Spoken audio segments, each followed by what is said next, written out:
masa pasca lahir dan tumbuh, ada biblical inspiration, early practices, the apostles, the early church fathers, kami sudah lihat sedikit daripada itu, diresmikan waktu Nicenian, and lebih lagi daripada Pope Gregory yang menentukan harinya, and itu diteruskan, and emphasis kepada bertobat, emphasis kepada puasa dan disiplin-disiplinnya. Tapi, itu diadopsi secara resmi, sudah diomong, and kalau mau saya bisa panjang lebar, tidak akan. Tapi yang paling penting dari itu, 3 pilar yang muncul. Pasca atau Lent didasarkan doa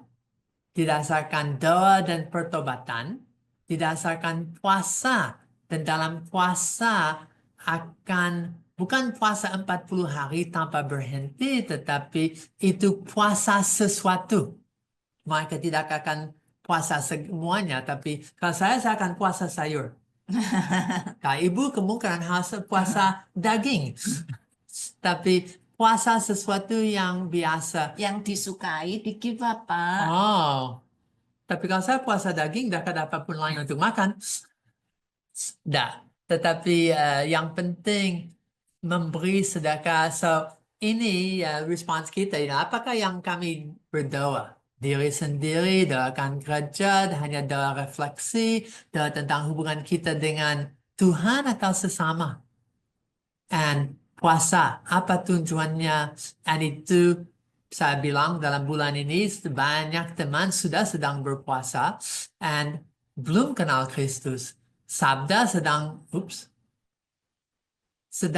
berdoa dan nanti akan lihat bagaimana doa sebangsa. Dan doa lebih luas daripada sebangsa, doa sedunia. Akan lihat 40 hari berdoa bersama. Jadi pokok dari Lent itu sekarang menjadi 3 poin utama ya Pak, 3 pilar. Ya. Itu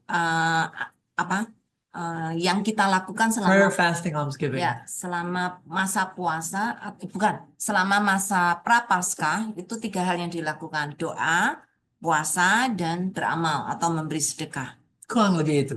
Ya, oke. Tapi apakah orang yang sudah ikut reformasi bisa? Orang Protestant mereka punya pengertian yang sedikit beda. Calvin and temannya Luther menolak tradisi daripada gereja Katolik saat itu. Mereka rasa ini sesuatu yang tidak harus bersifat wajib, itu harus bersifat individu. Bukan untuk tidak akan ada Lent, tapi itu untuk tidak dipaksa oleh gereja. And Untuk supaya tidak menjadi legalistik. Betul, mereka lihat itu jadi legalistic and slow arti hilang. And so karena itu, they made it an individual, not a church-based. Yeah. And tapi masih ada umat yang Lutheran, Anglican, Methodist yang mengintegrasikan Lent. Ya, di Indonesia Gereja Anglikan, Gereja Lutheran, dan Metodis masih merayakan, khususnya gereja-gereja yang based on liturgy. Ya. Nah, lebih daripada itu, satu alasan itu ditolak oleh Martin Luther dan teman-temannya itu, karena itu jadi saat untuk gereja bisa mengkayakan diri. Karena harus memberi, ayo setiap hari datang untuk doa, setiap hari memberi 40 hari, kaya raya dan orang miskin. Nah, itu yang tidak disetujui para reformator ya. Yeah. Akhirnya gereja memperkaya diri karena amal-amal yang diberikan oleh jemaat kepada gereja. And lebih daripada itu, mereka rasa kalau saya ikut 40 hari Lent, saya akan masuk di dalam satu yang mistis, masuk dalam penderitaan dan ketahuan daripada Yesus, dan saya nanti bersama dia disalibkan, dan itu jadi kadang-kadang aneh. Dan mereka mentolak superstitionnya, mereka menolak syncretis yang terkait dengan itu, dan mereka bilang ada kepentingan tetapi tidak bisa dengan cara yang ada saat itu. And so berdasar itu, banyak gereja Protestant sekarang itu bukan untuk sacramental penance, tetapi itu kalau mau secara pribadi persiapan Prapaskah. Ya, jadi Tapi diimbang. dengan hilangnya gereja menjadwalkan itu untuk aktivitas bersama.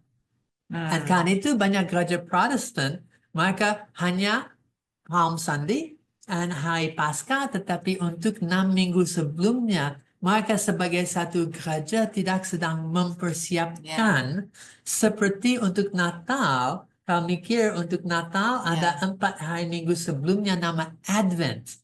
Dan Advent dalam 4 minggu sebelum Natal ada persiapan bersama lilin pertama sampai lilin keempat dan akan memfokus seluruh gereja.